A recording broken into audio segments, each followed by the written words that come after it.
ഓം ശാന്തി. 21/7/2026 പ്രഭാതമുരളി മധുബൻ. മധുരമായ കുട്ടികളെ, ഇതുവരെ നിങ്ങൾ കേട്ട് കേൾപ്പിച്ച കാര്യങ്ങളനുസരിച്ച് ശീലിച്ചു വന്നു. ഇപ്പോൾ ബാബ നിങ്ങൾക്ക് നേരിട്ട് കേൾപ്പിച്ച് തനിക്ക് സമാനം നോളജ് ഫുള്ളാക്കി മാറ്റുന്നു. ചോദ്യം: നല്ല പുരുഷാർത്ഥി കുട്ടികളുടെ അടയാളവും അവരുടെ അവസ്ഥയുടെ മഹിമയും എന്താണ്? ഉത്തരം: നല്ല പുരുഷാർത്ഥി കുട്ടികൾ മാതാപിതാക്കളെ പൂർണ്ണമായും ഫോളോ ചെയ്യും. തന്റെ ജീവിതത്തോട് ദയ കാണിക്കും. പൂർണ്ണമായി ശ്രദ്ധ വയ്ക്കും. കുറച്ചെങ്കിലും സമയം കണ്ടെത്തി തീർച്ചയായും ബാബയുടെ ഓർമ്മയിലിരിക്കും. അവരുടെ അവസ്ഥയുടെ മഹിമയാണ് അചഞ്ചലം, ദൃഢം, സ്ഥിരം.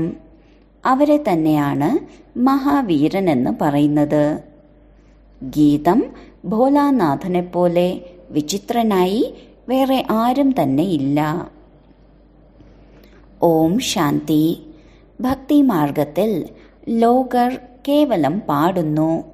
നിങ്ങൾ കുട്ടികൾ ഇപ്പോൾ മനസ്സിലാക്കുകയാണ്, ഭക്തിമാർഗത്തിൽ നമ്മളും പാടിയിരുന്നു. ഇപ്പോൾ അതേ ഭോലാനാഥൻ സന്മുഖത്തുണ്ട്. ഭോലാനാഥൻ എന്ന വാക്ക് ഭക്തിമാർഗത്തിലേതാണ്. ജ്ഞാനമാർഗത്തിലെ വാക്കാണ് ശിവബാബ. നിങ്ങൾക്കറിയാം, അനാദിയായി ഉണ്ടായതും ഉണ്ടാക്കപ്പെട്ടതുമായ ഡ്രാമ പ്ലാൻ അനുസരിച്ച് ഇപ്പോൾ സംഗമയുഗത്തിൽ ബാബ വന്ന് നമ്മളെ കൊണ്ട് ഈ പുരുഷാർത്ഥം ചെയ്യിപ്പിക്കുക തന്നെ വേണം. ഓരോ കൽപ്പത്തിലും പുരുഷാർത്ഥം ചെയ്യിപ്പിച്ചു വരുന്നു. എത്ര സമയം നിങ്ങൾ കുട്ടികൾ ഭക്തി ചെയ്യുന്നുവെന്നും തെളിയിച്ച് പറഞ്ഞു തരുന്നു. ആരാണോ ആദ്യമാദ്യം ഭക്തി ആരംഭിച്ചത് അവരെ വന്ന് ജ്ഞാനം എടുക്കൂ. പിന്നീട് സൂര്യവംശിയായി മാറൂ. സത്യുഗത്തിൽ കേവലം ഒരു ലക്ഷ്മി നാരായണൻ മാത്രമല്ല വരുന്നത്, അവരുടെ കുലവും ഉണ്ടല്ലോ. അതിനെ ദൈവിക വർണ്ണമെന്ന് പറയുന്നു. ഭാരതത്തിൽ ദൈവിക വർണ്ണമായിരുന്നു, ഇപ്പോൾ ആസുരീയ വർണ്ണമാണ്. ഇതാണ് സംഗമം. ഇപ്പോൾ ആസുരീയതയിൽ നിന്ന് ദൈവിക വർണ്ണത്തിലേക്ക് പോകണം. ശരിക്കും ഈ മഹാഭാരത യുദ്ധവും അത് തന്നെയാണ്. ഇതിന്റെ മഹിമയാണ് പാടപ്പെട്ടിട്ടുള്ളത്. കേവലം ശിവന്റെ പേരിന് പകരം കൃഷ്ണന്റേത് വെച്ചിരിക്കുകയാണ്. ഒരു ഗീത ഖണ്ഡിക്കപ്പെടുന്നതിലൂടെ എല്ലാ ശാസ്ത്രങ്ങളും ഖണ്ഡിക്കപ്പെടുന്നു. മുഖ്യ കാര്യം ഗീതയുടേതാണ്. ഗീതാ പാഠശാലകൾ അല്ലെങ്കിൽ ഗീതാ ഭവനങ്ങൾ എത്രയാണ്? ഗീതാജ്ഞാനം കേൾക്കുന്നതിനുള്ള പാഠശാല. സ്വയം കേൾപ്പിക്കുന്ന ആള് ഇല്ല. ആരാണോ ആയിത്തീർന്ന് കടന്നുപോയത് അവരുടെ മഹിമ പിന്നീട് പാടുന്നു. കുട്ടികൾക്കാണെങ്കിൽ ബാബ ദിവസവും വളരെ സ്നേഹത്തോടു കൂടി മനസ്സിലാക്കി തരുന്നു. കുട്ടികൾക്കറിയാം, ബാബ സ്നേഹസാഗരനാണ്. എല്ലാവരെയും സ്നേഹത്തോടെ പഠിപ്പിക്കുന്നു. ബാബ ഒരിക്കലും ദേഷ്യപ്പെടാറില്ല. സദാ സ്നേഹത്തോടെ മനസ്സിലാക്കി കൊടുക്കുന്നു. കുട്ടികളെ, നിങ്ങൾ സതോ പ്രധാനമായിരുന്നു. പിന്നീട് പുനർജന്മമെടുത്ത് വന്നിരിക്കുകയാണ്. നിങ്ങൾ ഭാരതവാസികൾ തന്നെയാണ് യഥാർത്ഥ ദേവീ ദേവത ധർമ്മത്തിലുള്ളവർ. ഇതും പറഞ്ഞു തരുന്നു. ആദ്യമാദ്യം ആരാണ് സമ്പത്തെടുക്കാൻ വരുന്നത്? ആരാണോ കൽപ്പം മുൻപെടുത്തത് അവർ തന്നെയാണ്. ബാബ ഞങ്ങളുടെ സഹായി അങ്ങല്ലാതെ വേറെ ആരുമല്ല എന്ന് പറയുന്നത്. ബാബ ക്ഷമിക്കുന്നതും സംഗമയുഗം എത്തുമ്പോഴാണ്. രാമരാജ്യവും രാവണരാജ്യവും ഇവിടെ തന്നെയാണ് ഉണ്ടാവുന്നത് എന്നും കുട്ടികൾക്കറിയാം. രാവണ രാജ്യമാകുമ്പോഴാണ് രാമരാജ്യം വരണമെന്ന് ആഗ്രഹിക്കുന്നത്. നിങ്ങൾ എപ്പോൾ ശിവബാബയെന്ന് പറയുന്നുവോ അപ്പോൾ ബുദ്ധി നിരാകാരന്റെ നേർക്ക് തന്നെയാണ് പോകുന്നത്. നിരാകാരനെ തന്നെയാണ് ഓർമ്മ വരുന്നത്. ആത്മാവ് തന്നെയാണ് ബാബയെ വിളിക്കുന്നത്. ഇത് മനസ്സിലാക്കേണ്ട കാര്യങ്ങളാണ്. ആ സമയം വരുന്നു, കുട്ടികൾ വിളിക്കാൻ തുടങ്ങുന്നു. എപ്പോൾ വരുമെന്ന് ഒരിടത്തും എഴുതിയിട്ടില്ല. അവർ കൽപ്പത്തിന്റെ ആയുസ് തെറ്റായി എഴുതിയിരിക്കുന്നു. ഈ ചിത്രം എല്ലാ വീടുകളിലും ഉണ്ടായിരിക്കണം. അപ്പോൾ ദിവസവും നോക്കുകയും ഓർമ്മിക്കുകയും ചെയ്യും. ഇത് ബാബ, ഇത് ദാദാ, ഇത് സമ്പത്ത്. ബാബ പറയുന്നു, കുട്ടികളെ, സതോ പ്രധാനമായി മാറുന്നതിനു വേണ്ടി എന്നെ ഓർമ്മിക്കൂ, എങ്കിൽ കറ ഇളകിപ്പോകും. ഈ യുക്തി ബാബ തന്നെയാണ് മനസ്സിലാക്കി തരുന്നത്. ഈ ബാബയും പറയുന്നു, ഞാനും പുരുഷാർത്ഥം ചെയ്യുകയാണ്. കുട്ടികളെ പരസ്പരം മുന്നറിയിപ്പ് നൽകി ഉന്നതി നേടണം. ഈ ചിത്രങ്ങളുടെ അറിവ് വളരെ നല്ലതാണ്. ശിവബാബ ബ്രഹ്മാവിലൂടെ സ്ഥാപന ചെയ്തുകൊണ്ടിരിക്കുന്നു. മുന്നിൽ ഏറ്റവും വലിയ മഹാഭാരത യുദ്ധം നിൽക്കുന്നു. അനേക ധർമ്മങ്ങൾ വിനാശമാകും. അതിനുവേണ്ടി തീർച്ചയായും യുദ്ധം ആവശ്യമാണ്. ഈ കാര്യങ്ങൾ കുട്ടികൾ മറക്കരുത്. കലിയുഗം ഇപ്പോൾ കൂരാക്കൂരിരുട്ടിലാണ്. എത്രയധികം മനുഷ്യരാണ്. തീർച്ചയായും വിനാശമുണ്ടാകണം. സത്യുഗത്തിൽ ഒരു ധർമ്മമായിരിക്കും. തീർച്ചയായും 84 ജന്മങ്ങളുടെ ചക്രവും അവർ തന്നെയാണ് കറങ്ങിയിട്ടുണ്ടാവുക. ഇതാണെങ്കിൽ സഹജമാണ്.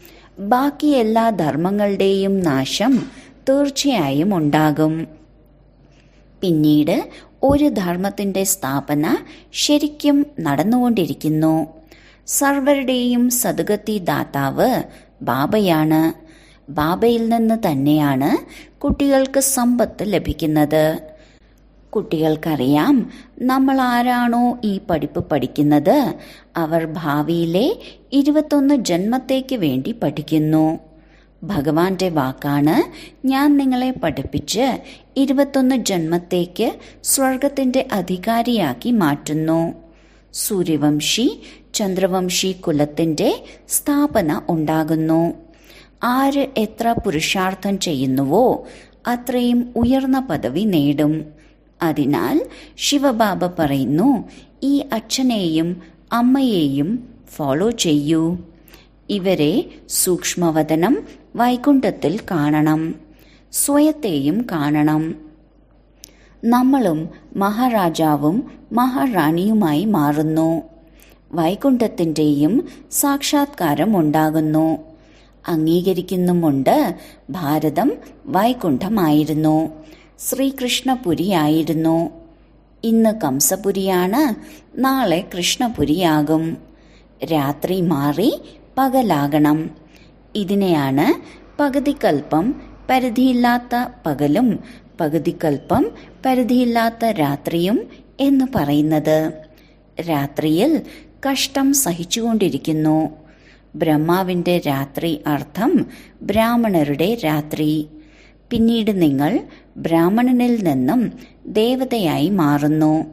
സത്യുഗത്തിൽ ബ്രാഹ്മണരുണ്ടാവില്ല, ദേവതയാണ് ഉണ്ടാവുക. ഇതും കുട്ടികൾക്കറിയാം. ഭാരതം പവിത്ര രാജസ്ഥാനായിരുന്നു. പിന്നീട് അപവിത്ര രാജസ്ഥാനായി മാറുന്നു. ഭാരതം സദാ രാജസ്ഥാനായി മാറും. രാജ്യഭാഗ്യം നടന്നുവരുന്നു. മറ്റ് ധർമ്മങ്ങളിലുള്ളവരുടെ ആരംഭത്തിൽ രാജ്യഭാഗ്യം നടക്കുന്നില്ല.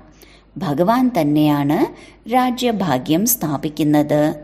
ഭഗവാൻ തന്നെയാണ് വന്ന് രാജയോഗം പഠിപ്പിക്കുന്നത്. ഭഗവാനാണ് നിരാകാരനായ ജ്ഞാനസാഗരൻ, സുഖസാഗരൻ. നിങ്ങൾക്കറിയാം, ബാബയിൽ നിന്ന് നമുക്ക് സമ്പത്ത് ലഭിച്ചുകൊണ്ടിരിക്കുകയാണ്. തീർച്ചയായും നമ്മുടെ പുരുഷാർത്ഥത്തിന്റെ താമസമാണ്. ആര് എത്ര പുരുഷാർത്ഥം ചെയ്യുന്നുവോ അത്രയും വഴി പറഞ്ഞു കൊടുക്കും. ബാബ പറയുന്നു, അച്ഛനായ എന്നെ ഓർമ്മിക്കൂ, എങ്കിൽ നിങ്ങൾ പതീതത്തിൽ നിന്നും പാവനമായി മാറി പാവന ലോകത്തിന്റെ അധികാരിയായി മാറും. എത്ര സഹജമാണ്. ലൗകിക അച്ഛനും അമ്മയും അഥവാ കുട്ടികൾ ജ്ഞാനത്തിലുണ്ടെങ്കിൽ തനിക്ക് സമാനമാക്കി മാറ്റണം. അച്ഛനും അമ്മയും സത്യമായ സമ്പാദ്യം ഉണ്ടാക്കുന്നുവെങ്കിൽ കുട്ടികളെയും സത്യമായ സമ്പാദ്യം ഉണ്ടാക്കിക്കണം. ചില കുട്ടികൾ നല്ലവരാണ്, പറയുകയാണ്, ഞങ്ങൾ ആത്മീയ പഠിപ്പ് പഠിച്ച് വീടുകളിൽ ഈ സന്ദേശം നൽകിക്കൊണ്ടിരിക്കും. ബാബയും പറയുന്നു, സന്ദേശവാഹകനും മെസ്സഞ്ചറുമാണ് ഞാൻ. നിങ്ങൾക്ക് സന്ദേശം നൽകുകയാണ്, വീട്ടിലേക്ക് പോകൂ. മറ്റുള്ള ധർമ്മസ്ഥാപകരാണെങ്കിൽ കേവലം വന്ന് അവരവരുടെ ധർമ്മം സ്ഥാപിക്കുന്നു. ഞാൻ എല്ലാവർക്കും സന്ദേശം നൽകുകയാണ്, ഇപ്പോൾ തിരിച്ച് വീട്ടിലേക്ക് പോകണം. ഈ ലോകം ഇപ്പോൾ വസിക്കാൻ യോഗ്യമല്ല. എന്നെ ഓർമ്മിക്കുകയാണെങ്കിൽ പാവനമായി മാറും. നിങ്ങൾ പാവനമായിരുന്നു, പിന്നീട് രാവണൻ പതീതമാക്കി മാറ്റിയിരിക്കുന്നു. ഞാൻ വീണ്ടും പാവനമാക്കി മാറ്റാൻ വന്നിരിക്കുന്നു. കുറച്ചു സമയത്ത് തന്നെ ഈ ബോംബുകളെല്ലാം പ്രയോഗിക്കുമ്പോൾ മനസ്സിലാക്കും, ഇത് അതേ മഹാഭാരത യുദ്ധമാണ്. അപ്പോൾ തീർച്ചയായും ഭഗവാനും ഉണ്ടാകും. പക്ഷെ ഗീതയുടെ ഭഗവാൻ കൃഷ്ണനാണ് എന്നാണ് അവർ മനസ്സിലാക്കുന്നത്. എത്ര ആശയക്കുഴപ്പമാണ്! അല്ല എങ്കിൽ ഭഗവാന് വരേണ്ടതിൻ്റെ ആവശ്യമെന്താണ്? ഭക്തിമാർഗം ഒളിച്ചുകളിയെന്ന് പറയുന്നു. ഇപ്പോൾ ബാബ പറയുന്നു, എന്നെ ഓർമ്മിക്കുന്നതിലൂടെ എല്ലാ തെറ്റും ഇല്ലാതെയാകും. മുൻപ് സ്വയം ദേഹമാണെന്ന് ചിന്തിച്ചിരുന്നു, ഇപ്പോൾ സ്വയം ദേഹിയാണെന്ന് മനസ്സിലാക്കുകയാണ്. ഈ മുന്നറിയിപ്പ് ബാബ തന്നെയാണ് നൽകുന്നത്. കുട്ടികളെ, ദേഹി അഭിമാനിയായി മാറൂ. ഇവിടെ നിങ്ങൾ ബാബയുടെ സന്മുഖത്തിരിക്കുകയാണ്. അവിടെ സെന്ററുകളിൽ പെൺകുട്ടികൾ ഇരുന്ന് മനസ്സിലാക്കി തരുന്നു. ശിവബാബ ഇങ്ങനെ പറയുന്നു. ഇവിടെയാണെങ്കിൽ ബാബ നേരിട്ട് പറയുകയാണ്, ഞാൻ ആത്മാക്കളോടിരുന്ന് സംസാരിക്കുകയാണ്. നിങ്ങൾ കുട്ടികൾക്കറിയാം, ബാബ ഇദ്ദേഹത്തിലൂടെ നമുക്ക് മനസ്സിലാക്കി തന്നുകൊണ്ടിരിക്കുകയാണ്. ഇത് മംഗളകാരിയായ വലിയ മേളയാണ്. ബാബ പറയുന്നു, നിരന്തരം എന്നെ ഓർമ്മിക്കൂ. ബാബയിൽ നിന്ന് നമുക്ക് സ്വർഗത്തിന്റെ സമ്പത്ത് നേടണം. ബാബയെയും സ്വർഗത്തെയും ഓർമ്മിക്കണം. ഒരു വികർമ്മവും ചെയ്യരുത്. അഥവാ വികർമ്മം ചെയ്യുകയാണെങ്കിൽ 100 മടങ്ങായി മാറും. വികർമ്മം ചെയ്യിപ്പിക്കുന്നത് മായയാണ്. അതിനുമേൽ വിജയിക്കണം. അതിനാൽ മഹാവീരനായ ഹനുമാന്റെ കഥയുമുണ്ട്. നിങ്ങൾ മഹാവീര ഹനുമാനാണല്ലോ. നമ്മളാണെങ്കിൽ ബാബയുടേതായി മാറി. മായയോട് തോൽക്കാൻ പറ്റില്ല. അതിനാൽ ബാബയെ ഓർമ്മിച്ചോർമ്മിച്ച് സതോ പ്രധാനമായി വികർമാജീത്തായി മാറും. മാറിയില്ലെങ്കിൽ തന്റെ പദവി ഭ്രഷ്ടമാകും. പുരുഷാർത്ഥി കുട്ടികൾ തങ്ങളുടെ ജീവിതത്തോട് ദയ കാണിക്കുന്നു. എന്തു തന്നെ സംഭവിച്ചാലും ഓർമ്മയുടെ യാത്രയിലിരിക്കും. അചഞ്ചലരും ദൃഢതയുള്ളവരും സ്ഥിരവുമായിരിക്കും. വിനാശമാണെങ്കിൽ സംഭവിക്കുക തന്നെ വേണം. എല്ലാവരുടെയും ചെറിയച്ഛൻ, മാമൻ, ഗുരു, സന്യാസി മുതലായ എല്ലാം ഇല്ലാതെയാകും. സദ്ഗുരു പറയുകയാണ്, ഞാൻ നിങ്ങളെ കൂടെ കൊണ്ടുപോകുന്ന ആളാണ്. മനുഷ്യരാണെങ്കിൽ തികച്ചും കൂരിരുട്ടിലാണ്. നിങ്ങൾക്കറിയാം, ശിവബാബ നമ്മെ കൂടെ കൂട്ടിക്കൊണ്ടു പോകും. പറയാറുണ്ടല്ലോ, കാലൻ വിഴുങ്ങി. പക്ഷെ ഞാനാണെങ്കിൽ നിങ്ങളെ ശാന്തിധാമത്തിലേക്കാണ് കൂട്ടിക്കൊണ്ടു പോകുന്നത്. ആത്മാവ് ശരീരം ഉപേക്ഷിച്ചു പോകുന്നു. കാലൻ കൂട്ടിക്കൊണ്ടു പോകുന്നില്ല. ആത്മാവിന് പുറത്തു പോകേണ്ടി വരുന്നു. ഇപ്പോഴാണെങ്കിൽ ഞാൻ സ്വയം വന്നിരിക്കുകയാണ് നിങ്ങളെ തിരിച്ചു കൂട്ടിക്കൊണ്ടു പോകാൻ. ബാബ ആരെയെങ്കിലും കൊല്ലാനാണോ വന്നിരിക്കുന്നത്? അല്ല, നിങ്ങളുടെ പഴയ ശരീരം ഉപേക്ഷിക്കണം. ആത്മാവ് തമോ പ്രധാനത്തിൽ നിന്നും സതോ പ്രധാനമായി മാറുന്നു. ഇപ്പോൾ 5 തത്വവും തമോ പ്രധാനമാണ്. അതിനാൽ ശരീരവും അങ്ങനെയായി മാറുന്നു. അവിടെ സതോപ്രധാന തത്വത്താൽ നിങ്ങളുടെ ശരീരവും വെളുത്തതാകും. ബാബ പറയുന്നു, ഞാൻ വീണ്ടും സത്യയുഗി ആദി സനാതന ദേവീ ദേവതാ ധർമ്മം സ്ഥാപിക്കുന്നു. നിങ്ങൾ തന്നെയാണ് 84 ജന്മം അനുഭവിക്കുന്നത്. നിങ്ങൾ നിങ്ങളുടെ ധർമ്മം മറന്നുപോയിരിക്കുന്നു. വേറെ ആരും തങ്ങളുടെ ധർമ്മത്തെ മറക്കുന്നില്ല. നിങ്ങൾക്കിപ്പോൾ അറിയാം, നമ്മൾ യഥാർത്ഥത്തിൽ ദേവീ ദേവതാ ധർമ്മത്തിലുള്ളവർ ഇത്രയും ഉയർന്നതിൽ നിന്നും പിന്നീട് എങ്ങനെ നീചരായി മാറി. ബാബ ഇരുന്ന് ഓരോ കൽപ്പവും നിങ്ങൾക്ക് തന്നെയാണ് മനസ്സിലാക്കി തരുന്നത്. നിങ്ങൾ പിന്നീട് മറ്റുള്ളവർക്ക് മനസ്സിലാക്കി കൊടുത്തുകൊണ്ടിരിക്കും. ഇപ്പോൾ 84ന്റെ ചക്രം പൂർത്തിയാകുന്നു. വിനാശം മുന്നിൽ നിൽക്കുകയാണ്. സ്വർഗത്തിന്റെ അധികാരിയായി മാറുന്നതിനു വേണ്ടി സ്വയത്തെ യോഗ്യതയുള്ളവരാക്കി മാറ്റണം. ഓർമ്മയിലൂടെ അതായി മാറണം. അതിരാവിലെ എഴുന്നേറ്റ് ബാബയെ ഓർമ്മിക്കൂ. ബാബ, അത്ഭുതമാണ്, അങ്ങെങ്ങനെ വരുന്നു? ഗീതയിൽ കൃഷ്ണന്റെ പേര് നൽകിയിരിക്കുന്നു. പക്ഷെ ഇതാണെങ്കിൽ ഇപ്പോൾ അറിയാം, താങ്കൾ സന്മുഖത്ത് സംസാരിച്ചുകൊണ്ടിരിക്കുകയാണ്. അത് ഭക്തിമാർഗത്തിലെ കേട്ടുകേൾവിയാണ്. ഇപ്പോഴാണെങ്കിൽ നമ്മൾ ആത്മാക്കൾക്ക് ബാബയെ ലഭിച്ചിരിക്കുകയാണ്. ആത്മാവിന് ബാബയെ ലഭിക്കുകയാണെങ്കിൽ ആ സ്നേഹത്താൽ വന്ന് കാണുന്നു. കുട്ടികൾ ബാബയോടൊപ്പം വളരെ സ്നേഹത്തോടെ കാണുന്നു. ഇവിടെയാണെങ്കിൽ നിരാകാരനായ ബാബ ഗുപ്തമാണ്. അതിനാൽ ബാബ എപ്പോഴും പറയുന്നു, ഇദ്ദേഹത്തെ കാണുകയാണെങ്കിൽ ശിവബാബയെ ഓർമ്മിച്ച് കാണൂ. മനുഷ്യർക്കാണെങ്കിൽ ഒന്നും തന്നെ അറിയുകയില്ല. നിങ്ങളിലും ആരാണോ അറിയുന്നത് എന്റേതായി മാറി പിന്നെ മറന്നു പോകുന്നു. ദേഹാഭിമാനത്തിൽ വരികയാണ്. പ്രതിജ്ഞയും ചെയ്യുന്നു, ബാബ, ഞാൻ അങ്ങയുടേതായി മാറിക്കഴിഞ്ഞു. പുരുഷനായാലും സ്ത്രീയാണെങ്കിലും രണ്ടുപേരുടെയും ആത്മാവ് പറയുന്നു. പക്ഷേ ശരീരത്തിലാണെങ്കിൽ പുരുഷൻ പറയുന്നു, അങ്ങയുടേതായി മാറിക്കഴിഞ്ഞു. സ്ത്രീ പറയുന്നു, ഞാനായിക്കഴിഞ്ഞു. ബാബ, ഞങ്ങൾ അങ്ങയിൽ നിന്നും പൂർണ്ണ സമ്പത്തെടുക്കും. പൂർണ്ണമായും ഓർമ്മിക്കും. ഓർമ്മിക്കാതെ കറയിളക്കാൻ സാധിക്കില്ല. തമോ പ്രധാനത്തിൽ നിന്ന് സതോ പ്രധാനമായി മാറാൻ സാധിക്കില്ല. സത്യുഗത്തിൽ നിങ്ങൾക്ക് അഖണ്ഡവും ദൃഢവും സ്ഥിരവുമായ സുഖം, ശാന്തി, സമ്പത്തിന്റെ രാജ്യം 21 ജന്മത്തേക്ക് ലഭിക്കുന്നു. സ്വർഗത്തിന്റെ രചയിതാവായ ബാബ തീർച്ചയായും തന്റെ സമ്പത്ത് നൽകും. പാടുന്നുമുണ്ട്, ചിന്തയുമുണ്ട്. ദൂരെ ബ്രഹ്മത്തിലിരിക്കുന്ന പരമപിതാ പരമാത്മാവിന്റെ അവരാണെങ്കിൽ ഒരു തവണയാണ് വരുന്നത്. ഇതും മനസ്സിലാക്കേണ്ട കാര്യങ്ങളാണല്ലോ. പലരും മനസ്സിലാക്കുന്നേയില്ല. മുന്നോട്ടു പോകവേ കണ്ണു തുറക്കും. കുറച്ച് വലിയ യുദ്ധമുണ്ടാകും. വാസ്തവത്തിൽ ഈ യജ്ഞം രചിക്കപ്പെട്ടിട്ടുള്ളതാണ്. യുദ്ധവുമുണ്ട്. ഈ യജ്ഞത്തെ ആർക്കും അറിയുക പോലുമില്ല. രുദ്രജ്ഞാന യജ്ഞം രചിക്കുക തന്നെ ചെയ്തിരുന്നു.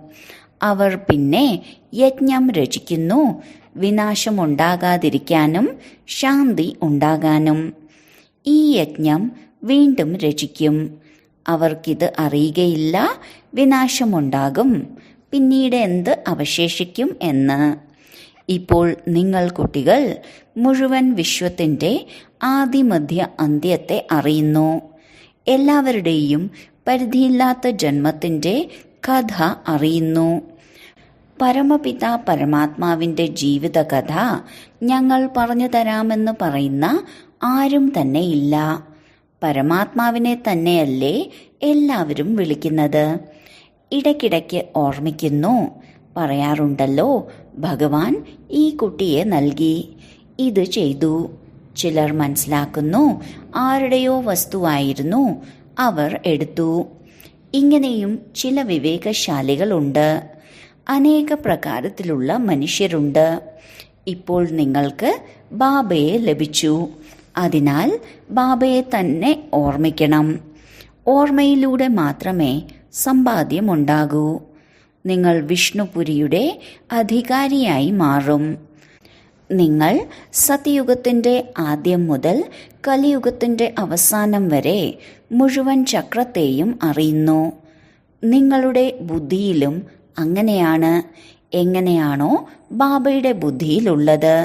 അതിനാൽ ബാബയെ ജ്ഞാനത്തിന്റെ സാഗരൻ, നോളജ്ഫുൾ എന്ന് പറയുന്നു. ഇപ്പോൾ നിങ്ങൾ ബാബയിൽ നിന്ന് സമ്പത്ത് എടുത്തുകൊണ്ടിരിക്കുകയാണ്. നിങ്ങൾ കുട്ടികൾ അചഞ്ചലരും സ്ഥിരവുമായിരിക്കണം. മായ ഇടയ്ക്കിടയ്ക്ക് വന്ന് ഇളക്കരുത്. തൊട്ടാവാടിയായി മാറരുത്. ബാബയെ ഓർമ്മിക്കാത്തതിലൂടെ വാടിപ്പോകുന്നു. ബാബയെ ഓർമ്മിക്കുന്നതിൻ്റെ പുരുഷാർത്ഥം നിങ്ങൾ ചെയ്തുകൊണ്ടിരിക്കുകയാണ്. സമയം അടുത്തു വരും. പിന്നീട് നിങ്ങൾ കാണും, നമ്മുടെ പുരുഷാർത്ഥം ഇപ്പോൾ പൂർത്തിയായി, അവസാനം വന്നു കഴിഞ്ഞു. ശരി, വളരെ കാലത്തെ വേർപാടിന് ശേഷം തിരിച്ചു കിട്ടിയ മധുരമധുരമായ കുട്ടികൾക്ക് മാതാവും പിതാവുമായ ബാബ്ദാദയുടെ സ്നേഹസ്മരണയും സുപ്രഭാതവും. ആത്മീയ അച്ഛൻ്റെ ആത്മീയ കുട്ടികൾക്ക് നമസ്കാരം. ധാരണയ്ക്കുള്ള മുഖ്യസാരം: 1. ആത്മീയ പഠിപ്പ് പഠിച്ച് സത്യമായ സമ്പാദ്യം ഉണ്ടാക്കണം, ഉണ്ടാക്കിക്കണം. വീട്ടിലേക്ക് പോകുന്നതിനുള്ള സന്ദേശം എല്ലാവർക്കും നൽകണം. ഇപ്പോൾ ഒരു വികർമ്മവും ചെയ്യരുത്. 2. അതിരാവിലെ എഴുന്നേറ്റ് സ്നേഹത്തോടെ ബാബയെ ഓർമ്മിക്കണം. ചെറുതും വലുതുമായ കാര്യങ്ങളിൽ തൊട്ടാവാടിയാകരുത്. അവസ്ഥയെ അചഞ്ചലവും ദൃഢവുമാക്കി മാറ്റണം. വരദാനം: ജ്ഞാനത്തിൻ്റെ ലൈറ്റിലൂടെയും മൈറ്റിലൂടെയും തൻ്റെ ഭാഗ്യത്തെ ഉണർത്തുന്ന സദാ സഫലതാമൂർത്തികളായി ഭവിക്കട്ടെ. ഏതു കുട്ടികളാണോ ജ്ഞാനത്തിൻ്റെ പ്രകാശത്തിലൂടെയും ജ്ഞാനത്തിൻ്റെ ശക്തിയിലൂടെയും ആദിമധ്യ അന്ത്യത്തെ മനസ്സിലാക്കി പുരുഷാർത്ഥം ചെയ്യുന്നത്, അവർക്ക് സഫലത തീർച്ചയായും ലഭിക്കും. സഫലത പ്രാപ്തമാക്കുന്നതും ഭാഗ്യത്തിൻ്റെ ലക്ഷണമാണ്. ജ്ഞാനം നിറഞ്ഞവരായി മാറുന്നത് തന്നെയാണ് ഭാഗ്യത്തെ ഉണർത്താനുള്ള മാർഗം. രചയിതാവിനെയും രചനയെയും കുറിച്ചുള്ള ജ്ഞാനം മാത്രമല്ല നോളജ്ഫുൾ, എന്നാൽ ഓരോ സങ്കല്പത്തിലും, ഓരോ വാക്കിലും, ഓരോ കർമ്മത്തിലും ജ്ഞാനസ്വരൂപരായി മാറുക. അപ്പോൾ സഫലതാമൂർത്തികളായി മാറാനാകും. പുരുഷാർത്ഥം നന്നായി ചെയ്തിട്ടും സഫലത കാണപ്പെടുന്നില്ലെങ്കിൽ ഇത് അസഫലതയല്ല, പരിപക്വതയ്ക്ക് വേണ്ടിയുള്ള മാർഗമാണ് എന്ന് മനസ്സിലാക്കണം.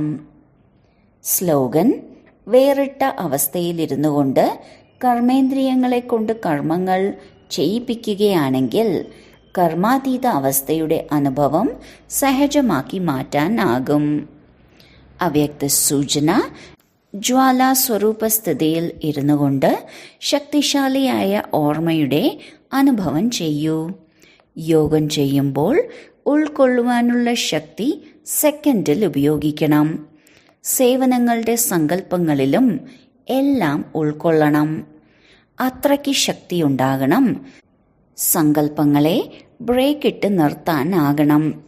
കുറച്ചു മാത്രമല്ല, മുഴുവനായും ബ്രേക്കിടാനാകണം. 1 സെക്കൻഡിൽ കൂടുതൽ സമയം എടുക്കുകയാണെങ്കിൽ ഉൾക്കൊള്ളുവാനുള്ള ശക്തി കുറവാണെന്ന് മനസ്സിലാക്കണം. ഓം ശാന്തി.